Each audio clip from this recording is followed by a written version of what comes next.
اعوذ باللہ من الشیطان الرجیم بسم اللہ الرحمن الرحیم السلام علیکم ورحمۃ اللہ وبرکاتہ۔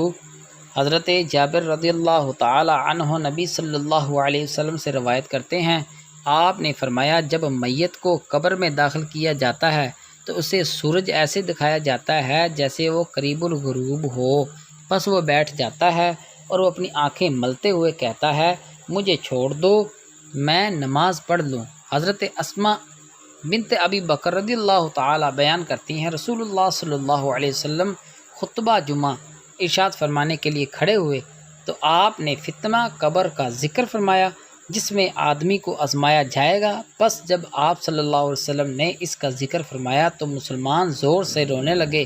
امام نسائی نے اضافہ نقل کیا ہے، رونا میرے اور رسول اللہ صلی اللہ علیہ وسلم کا کلام سمجھنے کے مابین حائل ہو گیا۔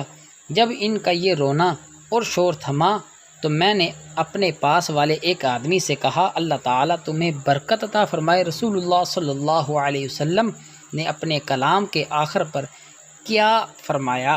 اس نے بتایا، آپ صلی اللہ علیہ وسلم نے فرمایا مجھے وحی کے ذریعے بتایا گیا ہے کہ تم قبروں میں فتنہ دجال کے قریب قریب آزمائے جاؤ گے۔